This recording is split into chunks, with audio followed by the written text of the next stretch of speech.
விஜய் பத்தி கஸ்தூரி இப்படி பேசி இருக்க கூடாது. நடிகை, சமூக ஆர்வலர்னு மல்டி டாஸ்கிங் பண்ற கஸ்தூரி பாஜகவுல கலை கலாச்சார பிரிவு நிர்வாகி அப்படிங்கிற முக்கிய பொறுப்பாளராகவும் ஆக்டிவா இருக்காங்க. அந்த வகையில பாஜகவுக்கு ஆதரவாகவும் திமுகவுக்கு எதிராகவும் பல்வேறு அரசியல் விமர்சனங்களை முன் வச்சிட்டு இருக்காங்க. இதுக்கிடையில தமிழக வெற்றி கழக தலைவர் விஜயையும் அடிக்கடி சீன்றதையும் வாடிக்கை வச்சிருக்காங்க. அந்த வகையில திருப்பத்தூர் மாவட்டம் ஆம்பூர்ல நடந்த செய்தியாளர்கள் சந்திப்புல கஸ்தூரி பேசும்போது நடிகர் விஜய் எழுதி கொடுத்ததை பேசுறாரு. எழுதி கொடுத்தவங்க இன்னும் விவரமா தகவல்களை சேகரிச்சு தரணும்.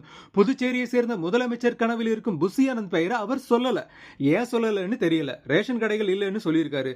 எழுதி கொடுத்தவங்க அதை தெளிவுபடுத்தி இருக்கணும். அதிமுக ஆரம்பிச்ச நிலையில புதுச்சேரிக்கு முன்னாடி திண்டுக்கல்ல நடந்த இடைத்தேர்தல எம்ஜிஆர் மாயதேவரை போட்டியிட்டு வெற்றி பெற்றாரு. ஈரோடு விக்கிரவாண்டி இடைத்தேர்தல வாய்ப்பு இருந்தும் ஏன் தாவேகா போட்டியிட்டு பலத்தை நிரூபிக்கலன்னு கேள்வி எழுப்பினாங்க கஸ்தூரி. ஆக்சுவலி இதுல இன்னொரு விஷயம் என்னன்னா, பல கட்சி பிரமுகர்கள் எல்லோரும் விஜய் சினிமா மாதிரி ஸ்கிரிப்ட் எழுதி படிக்கிறாரு. ரேஷன் கடைகள் மாநில அரசுக்கு உட்பட்டதா அல்லது மத்திய அரசுக்கு உட்பட்டதா அப்படிங்கிற விஷயமே தெரியல.